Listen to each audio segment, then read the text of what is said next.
عباد الرحمن کی اگلی صفت والذین، اور وہ لوگ اذا انفقوا، جب وہ خرچ کرتے ہیں، لم یسرفوا، نہیں اسراف کرتے، ولم یقتروا، اور نہیں بخل کرتے، وکان بین ذلک، اور ہوتا ہے اس کے درمیان، قواما، معتدل راہ، یعنی معتدل طریقہ انہوں نے اختیار کیا ہوا ہوتا ہے۔ اسلام ہماری خرچ کرنے میں بھی رہنمائی کرتا ہے، اور عباد الرحمن اپنے مالی معاملات میں بہت سمجھدار ہوتے ہیں، بہت معتدل ہوتے ہیں، مالدار ہونے کے باوجود بھی اسراف نہیں کرتے اور نہ بخل کرتے ہیں۔ جہاں آپ نے دیکھا کہ وہ عبادات کے معاملات میں اعتدال برتے ہوئے ہیں، وہاں یہ مال کے معاملات میں بھی اعتدال برتے ہوئے ہیں۔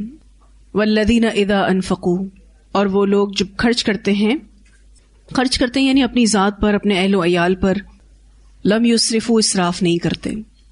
اسراف کہتے ہیں ناجائز کاموں میں خرچ کرنا، جائز چیزوں میں بھی حد سے زیادہ خرچ کرنا، ریاکاری اور نمائش کے کاموں میں خرچ کرنا۔ تین چیزیں آتی ہیں اسراف میں۔ نمبر 1، ناجائز کاموں میں خرچ کرنا، دوسرا جائز چیزوں میں بھی حد سے زیادہ خرچ کرنا، اور تیسرا ریاکاری اور نمائش کے لیے خرچ کرنا۔ تو یہ عباد الرحمن نہ اسراف کرتے ہیں، ولم یقتروا، اور نہ ہی وہ بخل کرتے ہیں۔ قطرہ کہتے ہیں بہت کم خرچ کرنے کو، بہت ہی کم خرچ کرنا، جائز ضروریات پر ضرورت سے کم خرچ کرنا، اور دوسرا نیکی اور بھلائی کے کاموں میں خرچ نہ کرنا۔ ولم یقتروا جو ہے، اور نہیں وہ بخل کرتے، جیسے کہ آپ سورہ اسراء کی آیت نمبر 27 میں پڑھ چکے ہیں، ان المبذرین کانوا اخوان الشیاطین وکان الشیطان لربہ کفورا، کہ ضرورت سے زیادہ فضول خرچی کرنے والا مبذر جس کو کہا گیا ہے، وہ شیطان کا بھائی ہے، اور شیطان تو اپنے اللہ کے لیے ہے ہی بہت زیادہ ناشکرا۔ تو یہ عباد الرحمن اپنے مالی معاملات میں بڑے ہی معتدل ہوتے ہیں، میانہ روی اختیار کرتے ہیں۔ رسول اللہ صلی اللہ علیہ وسلم نے فرمایا کہ انسانوں پر کوئی دن ایسا نہیں گزرتا کہ جس میں 2 فرشتے نہ اترتے ہوں۔ ان میں سے ایک فرشتہ یہ دعا کرتا ہے کہ اے اللہ، جس نے تیری راہ میں خرچ کیا تو اسے اچھا بدلہ عطا کر، اور دوسرا یہ کہتا ہے کہ اے اللہ، ہاتھ روک لینے والے کا مال تلف کر، یعنی اس کا رزق تو بند کر دے۔ اسے بخاری نے روایت کیا ہے۔ یعنی روزانہ صبح یہ 2 فرشتوں کا یہی کام ہے، ایک خرچ کرنے والوں کے حق میں دعا کرتا ہے، اور دوسرا جو بخل کرتا ہے اس کے حق میں بد دعا کرتا ہے۔ رسول اللہ صلی اللہ علیہ وسلم نے فرمایا ظلم سے بچو، کیونکہ ظلم قیامت کے دن تہ بتہ تاریکیاں بن جائے گا، اور بخل سے بچو، کیونکہ بخل نے تم سے پہلی قوموں کو برباد کر دیا۔ اس نے ان کو اس بات پر آمادہ کیا کہ وہ ناحق خون بہائیں اور محرمات کو حلال ٹھہرائیں۔ اسے مسلم نے روایت کیا ہے۔ یہ بخل کتنی بری چیز ہے، آپ دیکھیں کہ پچھلی قوموں کو برباد کر گیا، اور اسی وجہ سے وہ اس بات پر آمادہ ہوئے کہ لوگوں کا ناحق خون بہایا انہوں نے، اور جو حرام چیزیں تھیں اس کو حلال ٹھہرا دیا۔ تو جو عباد الرحمن ہیں یہ بڑی میانہ روی والی زندگی گزارتے ہیں۔ وَكَانَ بَيْنَ ذَلِكَ قَوَامًا، اور ہوتا ہے اس کے درمیان وہ معتدل راہ۔ قوامن کہتے ہیں وہ چیز جو کسی کو سہارا دے، اس چیز کو کہتے ہیں جو کسی کو سہارا دے۔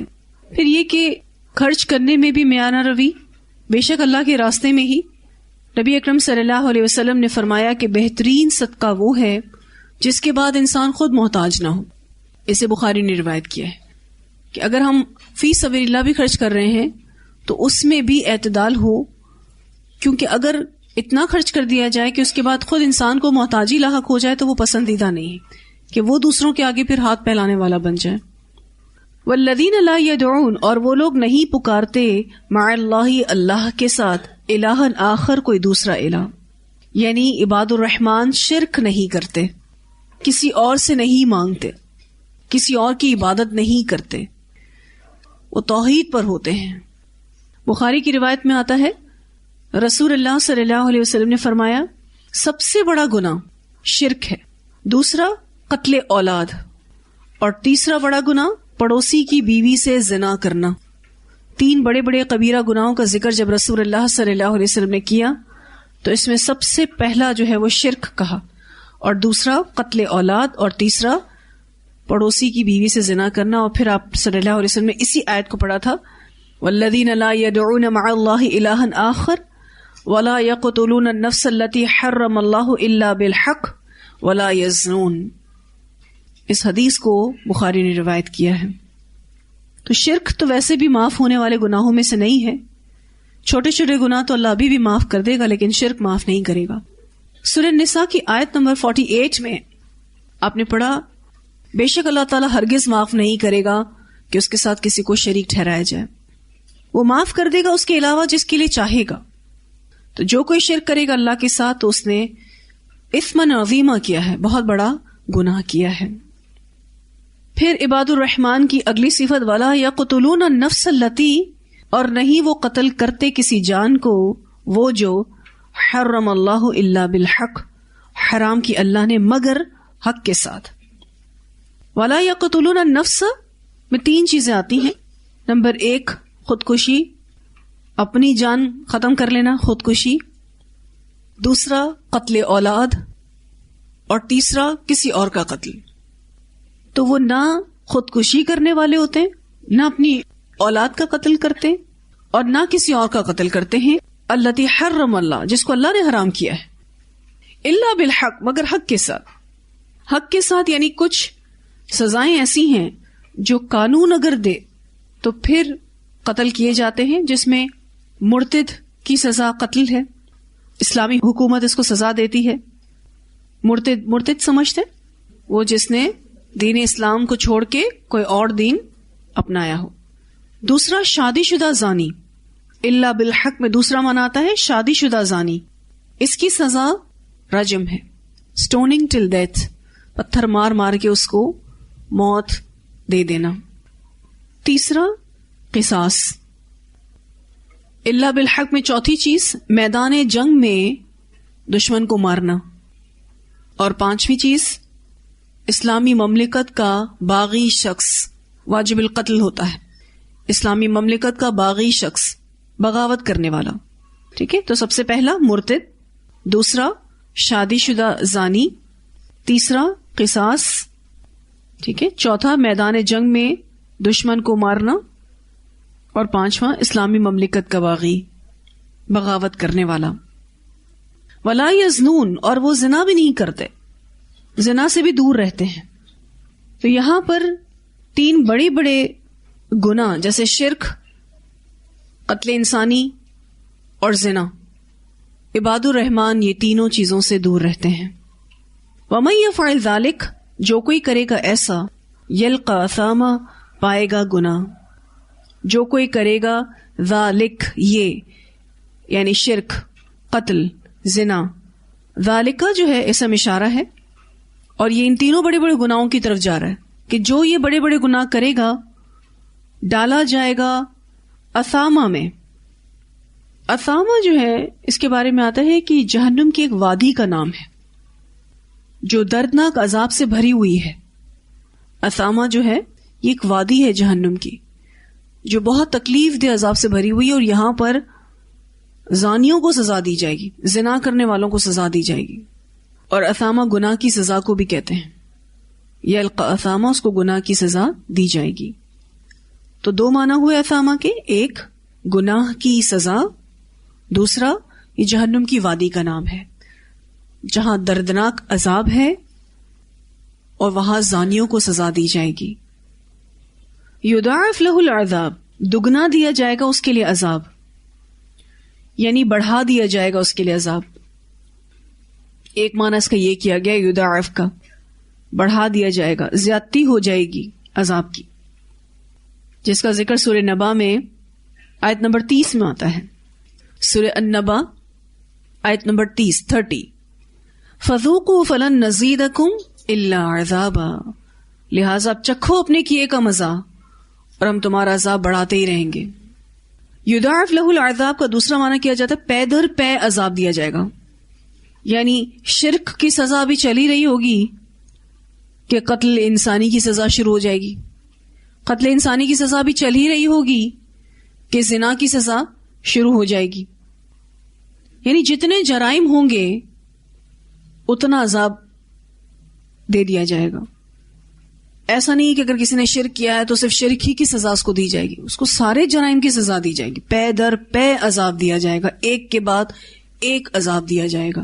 تو یضاعف لہ العذاب، اس کا دوسرا معنی پے در پے عذاب دینا، ایک کے بعد ایک عذاب دینا. یوم القیامہ، قیامت کے دن، وَيَخْلُدْ، اور ہمیشہ رہے گا، فیہ، اس میں، مہانن، رسوا ہو کر، وہ رسوا ہو کر اسی میں ہی رہے گا، جہنم میں ہی رسوائی والی زندگی جھیلتا رہے گا. پھر فرمایا الا، مگر، من تابا، جو توبہ کر لے، وآمن، اور ایمان لے آئے. توبہ پلس ایمان. آپ یوں کہہ سکتے ہیں کہ توبہ تجدید ایمان ہے، ایمان کو ریفریش کرتی ہے.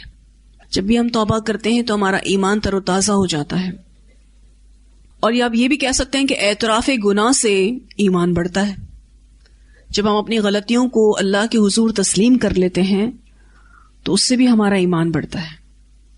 تو الا من تاب وآمن وعمل عملا صالحا، اور عمل کرے اچھے. پہلے اس نے توبہ کی، اس توبہ کے بعد اس کے اندر ایمان بڑھا، اور پھر اس سے اس کے عمل صالح میں اضافہ ہوا.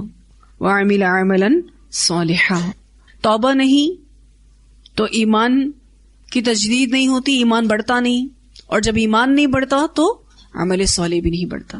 توبہ کتنی ضروری ہے. سچی توبہ. سچی توبہ میں جو چیزیں شامل ہیں کہ جو غلطی ہو رہی تھی اس کو چھوڑا جائے، اس کی معافی مانگی جائے، اور آئندہ کے لیے وعدہ کیا جائے کہ اب نہیں کریں گے، پوری کوشش کی جائے کہ دوبارہ نہ ہو. سچی توبہ جو کرے گا تو اس سے اس کا ایمان تر و تازہ ہو جاتا ہے، اور پھر اسی سے ہی عمل صالح پھوٹتا ہے. فَأُولَئِكَ، تو یہی لوگ، یبدل اللہ، بدل دے گا اللہ، سیئاتہم، ان کی برائیوں کو، حسنات، بھلائیوں سے. اللہ برائیوں کو بھلائیوں سے بدل دے گا. برائیاں نیکی میں کیسے بدلتی ہیں؟ وہ اس طرح کہ جب انسان اسلام لاتا ہے، اسلام لانے سے سابقہ گناہ معاف ہو جاتا ہے، تو برائیاں نیکیوں میں بدل گئیں. نمبر 1، اسلام لانے سے سابقہ گناہ سارے معاف ہو جاتے ہیں. جیسے اس نے نیکی کی اسلام لانے کی تو اس کی وجہ سے ساری برائیاں صاف ہو گئیں. فَأُولَئِكَ يُبَدِّلُ اللَّهُ سَيِّئَاتِهِمْ حَسَنَاتٍ، پہلا معنی اس کا یہ ہے. دوسرا معنی، سابقہ نیک اعمال کی جزا ملے گی جو کفر پر مرنے کی وجہ سے نہ ملتی. کفر کی حالت میں جتنے بھی نیک کام کیے، پھر مسلمان ہو گیا تو جو کفر کی حالت میں نیک کام کیے اس کی بھی جزا ملے گی جو کفر پر مرنے کی وجہ سے نہ ملتی. اگر کوئی شخص پھر کفر پہ مر جاتا تو پھر اس کو نیک اعمال کی جزا نہیں ملتی. اور تیسرا، اعمال میں برائیوں کی جگہ نیکیاں لکھ دی جاتی ہیں. تو یبدل اللہ سیئاتہم حسنات ہو گیا، برائیوں کی جگہ اللہ نیکیاں لکھ دیتا ہے. اچھا، جتنی بڑی برائی اتنی بڑی نیکی لکھتا ہے اللہ تعالیٰ. پھر چوتھی چیز، اعمال صالحہ کرنے کی وجہ سے برائیوں کی عادت چھوٹ جاتی ہے کہ جب انسان نیک عمل کرتا رہتا ہے تو برائی کی عادت چھوٹ جاتی ہے. تو برائیاں نیکیوں میں کیسے بدلتی ہیں؟ نمبر 1، اسلام لانے سے سابقہ گناہ معاف. سابقہ نیک اعمال جو کفر کی حالت میں کیے اس کی جزا ملے گی جو کفر پر مرنے کی وجہ سے نہ ملتی. اور تیسرا، اعمال میں برائیوں کی جگہ نیکیاں لکھ دی جاتی ہیں. اور چوتھی چیز، اعمال صالحہ کرنے کی وجہ سے برائیوں کی عادت چھوٹ جاتی ہے. فَأُولَئِكَ يُبَدِّلُ اللَّهُ سَيِّئَاتِهِمْ حَسَنَاتٍ. نبی اکرم صلی اللہ علیہ وسلم نے فرمایا، میں اس شخص کو جانتا ہوں جو سب سے آخر میں جہنم سے نکلے گا اور سب سے آخر میں جنت میں داخل ہوگا. چھوٹے چھوٹے گناہوں کی پوچھ قیامت کے دن شروع ہوگی تو وہ قبول کرتا جائے گا. ابھی بڑے بڑے گناہ تو باقی ہوں گے، پھر وہ جان لے گا کہ اس کو اب جہنم میں ہی جانا ہے، لیکن قبول کرنے کی وجہ سے اس کے گناہوں کو اللہ تعالیٰ حسنات میں بدل دے گا اور اس کو کہے گا جہاں جنت میں چلا جا. اسے مسلم نے روایت کیا ہے. اسی طرح سے ایک اور حدیث سیدنا عبداللہ بن مسعود رضی اللہ تعالیٰ عنہ فرماتے ہیں کہ ایک شخص نے رسول اللہ صلی اللہ علیہ وسلم سے سوال کیا کہ یا رسول اللہ صلی اللہ علیہ وسلم، ہم نے جو گناہ دور جاہلیت میں کیے ہم سے ان کا مواخذہ ہوگا؟ اس بارے میں ہم سے پوچھا جائے گا؟ آپ صلی اللہ علیہ وسلم نے فرمایا جو شخص اسلام لایا پھر نیک عمل کرتا رہا اس سے جاہلیت کے گناہوں کا مواخذہ نہیں ہوگا۔ اسے بخاری نے روایت کیا ہے۔ جو ہم نے بھی پڑھا نا کہ جیسے ہی کوئی شخص اسلام لاتا ہے اس کی ساری پچھلی غلطیوں کو اللہ تعالیٰ مٹا دیتے ہیں، معاف کر دیتے ہیں۔ سیدنا برا بن عازب رضی اللہ تعالیٰ عنہ فرماتے ہیں کہ ایک شخص دوران جہاد رسول اللہ صلی اللہ علیہ وسلم کے پاس آیا، وہ اپنا چہرہ لوہے کے ہتھیاروں سے چھپایا ہوا تھا، اس نے خود پہنی ہوئی تھی۔ کہنے لگا اے اللہ کے رسول صلی اللہ علیہ وسلم، کیا میں پہلے کافروں سے لڑائی کروں یا میں اسلام لے آؤں؟ آپ صلی اللہ علیہ وسلم نے فرمایا پہلے اسلام لاؤ پھر جا کے لڑائی کرو۔ تو وہ مسلمان ہو گیا، پھر لڑنے لگا حتیٰ کہ شہید ہو گیا۔ آپ صلی اللہ علیہ وسلم نے فرمایا دیکھو اس نے عمل تو تھوڑا کیا مگر ثواب بہت زیادہ پایا۔ اس کے لیے حدیث میں کچھ یہ الفاظ میں استعمال ہوئے ہیں کہ جبرائیل امین نے کہا تھا بخن بخ، جیسا آپ کہتے ہیں نا واو، آپ کہتے ہیں حاشا للہ، کتنی زبردست بات ہو گئی کہ اتنا تھوڑا سا ٹائم اس نے گزارا اسلام کی حالت میں۔ اور اس کے بارے میں پھر جنت الفردوس کی بھی بشارت ہے کہ جبرائیل امین نے یہ لفظ بھی استعمال کیے کہ یہ شخص جنت الفردوس میں داخل ہو گیا۔ اسے بخاری نے روایت کیا ہے۔ ایک اور حدیث سیدنا حکیم بن حزام رضی اللہ تعالیٰ عنہ جو کہ رسول اللہ صلی اللہ علیہ وسلم کے بہت قریبی دوست تھے، کہتے ہیں میں نے رسول اللہ صلی اللہ علیہ وسلم سے پوچھا کہ یا رسول اللہ صلی اللہ علیہ وسلم، میں نے جاہلیت کے زمانے میں جو اچھے کام کیے ہیں، مثلاً قرابت داروں سے حسن سلوک کیا، غلام آزاد کیے، صدقات کیے، خیرات کی، کیا مجھے ان کا اجر ملے گا؟ آپ صلی اللہ علیہ وسلم نے فرمایا کیوں نہیں؟ تم جو اسلام لائے ہو تو سابقہ نیکیوں کو برقرار رکھتے ہوئے اسلام لائے ہو۔ اسے بخاری نے روایت کیا۔ یعنی جو کافر شخص مسلمان ہوتا ہے تو اس کے گناہ تو پچھلے مٹا دیے جاتے ہیں لیکن اس کی نیکیاں برقرار رہتی ہیں۔ اسی لیے اللہ تعالیٰ فرماتے ہیں یبدل اللہ سیئاتہم حسنات۔ امام احمد نے ابو ذر کی روایت کو بیان کیا ہے، انہوں نے کہا کہ رسول اللہ صلی اللہ علیہ وسلم نے فرمایا میں اس شخص کو جانتا ہوں جو دوزخ سے سب سے آخر میں نکلے گا اور جنت میں سب سے آخر میں داخل ہوگا۔ ایک شخص کو لایا جائے گا تو اللہ تعالیٰ فرمائے گا کہ اس کے بڑے بڑے گناہوں سے چشم پوشی کرو، فی الحال بڑے گناہ نہ بتائے جائیں اور چھوٹے چھوٹے گناہوں کے بارے میں اس سے پوچھو، چھوٹے چھوٹے گناہوں کے بارے میں سوال جواب شروع ہوں گے۔ آپ صلی اللہ علیہ وسلم نے فرمایا اس سے جب پوچھا جائے گا کہ تو نے فلاں دن فلاں فلاں گناہ کیے تھے، وہ کہے گا ہاں کیے تھے، اور وہ اپنے کسی گناہ کا انکار نہیں کر سکے گا۔ تو اس سے کہا جائے گا تجھے ہر گناہ کے عوض ایک نیکی دی جا رہی ہوں۔ تو ورز کرے گا اے میرے رب میں نے تو اور بھی بہت سارے گناہ کیے تھے، وہ بڑے والے نظر نہیں آ رہے، وہ بڑے والے کہاں ہیں؟ کیونکہ اس کو پتا تھا کہ بڑے والوں کی جگہ بھی پھر بڑی نیکیاں ملیں گی۔ راوی کا بیان ہے کہ یہ فرمانے کے بعد رسول اللہ صلی اللہ علیہ وسلم اس قدر ہنسے کہ آپ صلی اللہ علیہ وسلم کی داڑھیں نظر آنا شروع ہو گئیں، یعنی داڑھیں نمایاں ہو گئیں۔ اسے مسند احمد نے روایت کیا ہے۔ ایک اور بہت پیاری حدیث ملتی ہے جسے مسند احمد نے یہ روایت کیا ہے۔ ابو جابر سے روایت ہے کہ انہوں نے عربی تاریخ کو بیان کرتے ہوئے سنا کہ ایک بہت بوڑھے شخص جس کی آئیبروز جو ہیں وہ بھی آنکھوں پر گر چکی تھی، یہ ایریا بھی پورا جھک گیا تھا، اتنا بوڑھا ہو چکا تھا۔ انہوں نے عرض کیا اے اللہ کے رسول صلی اللہ علیہ وسلم میں ایک ایسا شخص ہوں جس نے بہت غلطیاں بہت گناہ کیے ہیں، کوئی چھوٹی بڑی ظلم زیادتی ایسی نہیں جس کا میں نے ارتکاب نہ کیا ہو، میں بہت گناہ گار ہوں اس نے کہا، بلکہ میں نے تو کثرت کے ساتھ گناہ کیے ہیں کہ اگر انہیں تمام اہل زمین پر تقسیم کر دیا جائے تو وہ انہیں بھی برباد کر دے، کیا میری توبہ قبول ہو سکتی ہے؟ رسول اللہ صلی اللہ علیہ وسلم نے فرمایا تم مسلمان ہو؟ اس نے عرض کیا میں اس بات کی گواہی دیتا ہوں کہ اللہ ایک ہے، اس کا کوئی شریک نہیں اور اس کے سوا کوئی معبود نہیں، اور محمد صلی اللہ علیہ وسلم اس کے بندے اور رسول ہیں۔ نبی صلی اللہ علیہ وسلم نے فرمایا یقیناً تم جیسے بھی تھے اللہ تمہیں بخش دے گا اور تمہارے گناہوں کو نیکیوں میں بدل دے گا۔ اس نے کہا اے اللہ کے رسول صلی اللہ علیہ وسلم میری غداریاں میری بدکاریاں بھی؟ آپ صلی اللہ علیہ وسلم نے فرمایا تمہاری غداریاں اور تمہاری بدکاریاں بھی۔ آدمی سن کر واپس جانے لگا تو لا الہ الا اللہ اللہ اکبر پڑھتا ہوا جا رہا تھا. اس سے مسند احمد نے روایت کیا ہے. یہ اللہ تعالیٰ کا معاف کرنے کا انداز ہے. کوئی جتنا بھی گناہ گار ہو، اگر اس نے واقعی سچی توبہ کی ہے اور اس کے ساتھ توحید اس نے جوڑ دی ہے، اللہ کو ایک مانتا ہے، رسول اللہ صلی اللہ علیہ وسلم پر ایمان رکھتا ہے، اللہ اس کے گناہوں کو مٹا دے گا. وَكَانَ اللَّهُ غَفُورًا رَحِيمًا، اور ہے اللہ تعالیٰ غفور الرحیم. اللہ جیسا کوئی نہیں جو ہماری چھوٹی چھوٹی غلطیوں کو یوں مٹا دے اور بڑے بڑے گناہوں کو بھی نیکیوں میں بدل دے. اور یہ جو اللہ تعالیٰ کہتے ہیں وَكَانَ اللَّهُ غَفُورًا رَحِيمًا، اللہ غفور الرحیم ہے، اتنی اللہ پر محبت آتی ہے. اس نے یہ نہیں کہا کہ غلطی کر لی نا بس اب تمہارا حال برا کر کر چھوڑوں گا. کہتا نہیں، معافی مانگ لو، اللہ معاف کرنے والا ہے، اللہ رحم کرنے والا ہے، اور ایک بار نہیں بار بار رحم کرنے والا ہے. جتنا اپنے آپ کو گناہوں میں تھکایا ہم نے، اپنے نفس کو گناہوں میں لگایا، اتنا ہی زیادہ نیکیوں میں خود کو تھکائیں گے.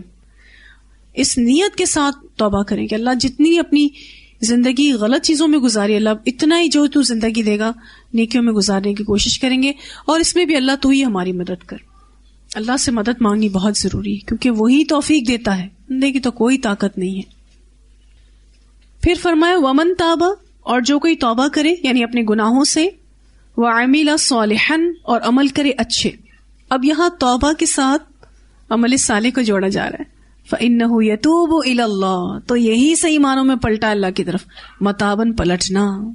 توبہ کا حق اسی نے ادا کیا ہے کہ جس نے توبہ کے بعد اپنی زندگی کو سدھارا. یہی صحیح معنوں میں توبہ کا حق ادا کرنے والا. آج بہت سارے لوگ استغفار کی تسبیح پڑھتے ہیں لیکن زندگیوں میں تبدیلیاں نہیں آتی. آپ یقین کریں وہ توبہ کا حق ادا کرنا نہیں ہے. توبہ کا حق تو یہی ہے کہ سدھاریں اپنے آپ کو، ہم سب پلٹیں اپنی زندگیوں میں، خوبصورت انسان بنے، احسن عمل کریں. اور یہی چیز ہماری روزانہ کی بنیاد پر چیک ہو رہی ہے. لِيَبْلُوَكُمْ أَيُّكُمْ أَحْسَنُ عَمَلًا، تم میں کون اچھا عمل کر کے آتا ہے، کون بہتر عمل کر کے آتا ہے. وَالَّذِينَ لَا يَشْهَدُونَ الزُّورَ، یعنی یہ عباد الرحمن ایسی مجلسوں میں شریک نہیں ہوتے جہاں جھوٹ بولا جاتا ہے، جہاں باطل کی تائید کی جاتی ہے، اور وہ جھوٹی گواہی بھی نہیں دیتے. جیسے کہ مشرکین جو تھے وہ عیدوں میں شریک ہوا کرتے تھے اپنی، وہاں پر موسیقی اور گانے بجانے بھی ہوا کرتے تھے. تو یہ عباد الرحمن ایسی مجلسیں بھی اٹینڈ نہیں کرتے، ان مجلسوں میں شریک نہیں ہوتے جس میں جھوٹ بولا جاتا ہے یا پھر باطل چیزیں ہو رہی ہوتی ہیں، یا جہاں جھوٹی گواہی کے لیے اس کو بلایا جائے تو وہ نہیں ہوتے. یہاں پر ابن عباس کہتے ہیں زور سے مراد مشرکین کی عیدیں اور میلے بھی ہیں. مجاہد کہتے ہیں گانے کی مجلسیں ہیں، اور زہری کہتے ہیں اس سے شراب کی مجلسیں مراد ہیں. تو زور سے کئی مرادیں ہو گئیں. نمبر 1 جھوٹی گواہیاں، نمبر 2 باطل مجلسیں، نمبر 3 جھوٹ بات یا غلط کام. پھر ابن عباس کے مطابق مشرکین کی عیدیں اور میلے، مجاہد رحمہ اللہ کے مطابق گانے کی مجلسیں. اچھا یہ باطل مجلسوں میں ہی سب آتا ہے، لیکن تھوڑا اور ہم اگر اس کو مفسرین کی رائے سے سمجھتے ہیں تو ہمارے لیے معنی اور واضح ہو جاتا ہے. اور زہری رحمہ اللہ کہتے ہیں شراب کی مجلسیں.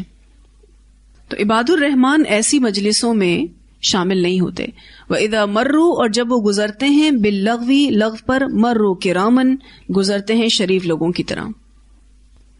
اگر ان کا گزر کسی بیکار بے مقصد چیزوں پر سے ہو جاتا ہے، لغو کہتے ہیں ابس، بیکار، جس میں خیر کا کوئی پہلو نہ ہو، فضول چیز، بیکار چیز، دنیا اور آخرت دونوں کا کوئی فائدہ نہ ہو. تو جب ان کا گزر لغو پر ہوتا ہے، مرو کرامن، گزرتے ہیں شریف لوگوں کی طرح، یعنی باوقار انداز میں، مہذب انداز سے گزر جاتے ہیں. اس آیت میں جو 2 صفات آئی ہیں عباد الرحمن کی، کہ ایک تو وہ جھوٹ کا ساتھ نہیں دیتے. اس بارے میں جو حدیث ہے رسول اللہ صلی اللہ علیہ وسلم نے فرمایا کہ کیا میں تمہیں کبیرہ گناہوں میں سب سے بڑے گناہ نہ بتاؤں؟ آپ نے 3 دفعہ یہی فرمایا. تو صحابہ کرام نے کہا کیوں نہیں اے اللہ کے رسول صلی اللہ علیہ وسلم؟ آپ نے فرمایا اللہ کے ساتھ شرک کرنا، ماں باپ کی نافرمانی کرنا، اور اس وقت آپ تکیے لگائے بیٹھے ہوئے تھے، اب سیدھے ہو کر بیٹھ گئے اور فرمانے لگے سنو اور جھوٹی بات کہنا، سنو اور جھوٹی گواہی دینا. یہ جملہ آپ بار بار دہراتے رہے یہاں تک کہ ہم اپنے دل میں کہنے لگے کاش کہ رسول اللہ صلی اللہ علیہ وسلم اب خاموش ہو جائیں گے. اسے بخاری نے روایت کیا ہے. کتنی اہم بات تھی، اس لیے بار بار ریپیٹ کر رہے تھے کہ جھوٹی بات کہنا، جھوٹی گواہی دینا، جھوٹی بات کہنا، جھوٹی گواہی دینا کتنا کبیرہ گناہ ہے.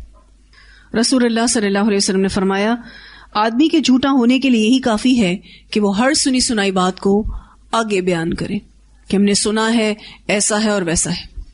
اس حدیث کو مسلم نے روایت کیا ہے. تو جھوٹ کا ساتھ کبھی نہیں دینا چاہیے، نہ جھوٹ بولنا چاہیے اور نہ کبھی جھوٹ کا ساتھ دینا چاہیے. ایسی مجلسیں جہاں پر اس طرح کی چیزیں ہوتی ہوں ان چیزوں سے بچنے کے لیے ظاہر ہے ایسی مجلسوں کو بھی چھوڑنا پڑتا ہے. اسی لیے آگے فرمایا وَإِذَا مَرُّوا بِاللَّغْوِ مَرُّوا كِرَامًا. نبی اکرم صلی اللہ علیہ وسلم نے فرمایا کہ آدمی کے اسلام کی خوبی یہ ہے، کسی بھی انسان کا اسلام خوبصورت تب ہے جب وہ اس چیز کو چھوڑ دے جو بے فائدہ اور بے مقصد ہو. اس حدیث کو ترمذی نے روایت کیا ہے کہ وہ اس چیز کو چھوڑ دے جو بے فائدہ ہو اور بے مقصد ہو. وَالَّذِينَ إِذَا ذُكِّرُوا بِآيَاتِ رَبِّهِمْ، وہ لوگ جب نصیحت کیے جاتے ہیں اپنے رب کی آیات کے ساتھ، لم یخروا علیہا، نہیں گر پڑتے ان پر، سمن، بہرے، وعمیانہ، اور اندھے یعنی بن کر.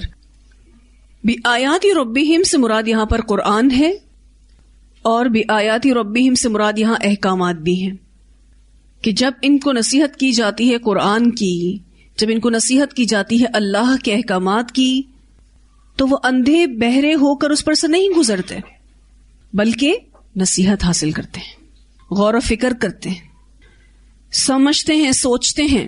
سنی انسنی نہیں کر دیتے کہ پتہ نہیں جو بھی بولا گیا قرآن میں سنی انسنی نہیں کرتے.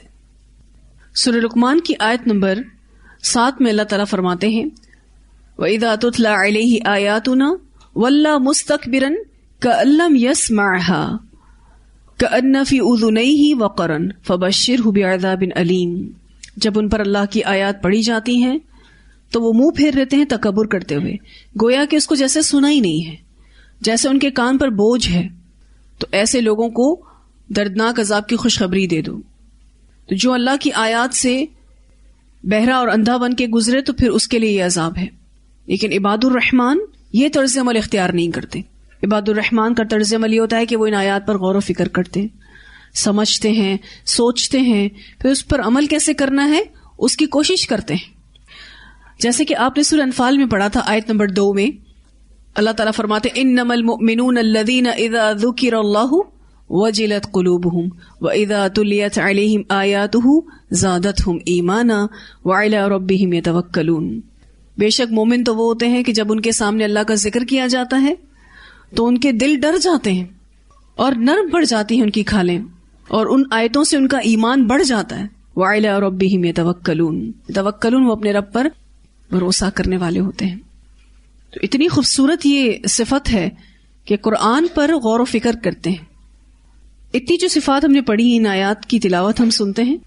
والذین اذا انفقوا لم يسرفوا ولم يقتروا وكان بين ذلك قواما والذين لا يدعون مع الله إلها آخر ولا يقتلون النفس التي حرم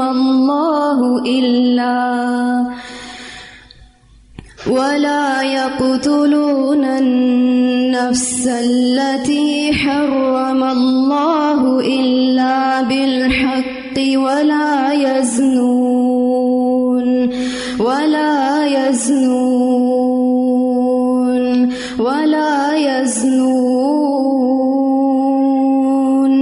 ومن يفعل ذلك يلقى أثاما يضاعف له العذاب يوم القيامة ويخلد فيه مهانا. يضاعف العذاب يضاعف له العذاب يوم القيامة ويخلد فيه مهانا إلا من تاب وآمن وعمل عملا صالحا إلا من تاب وآمن وعمل عملا صالحا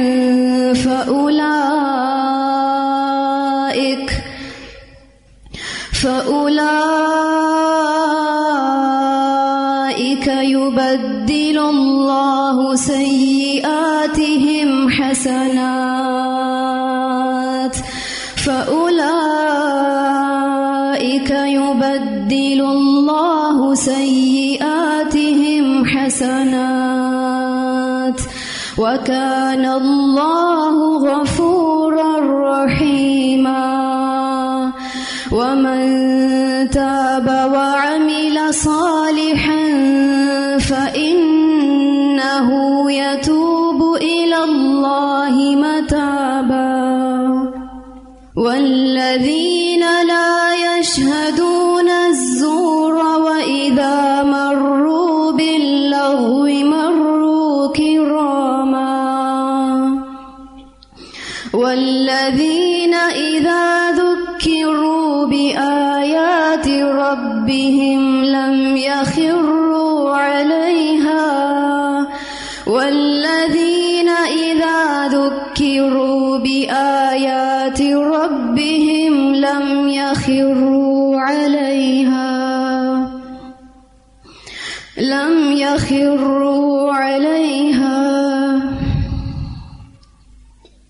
والذين إذا ذكروا بآيات ربهم لم يخروا عليها صم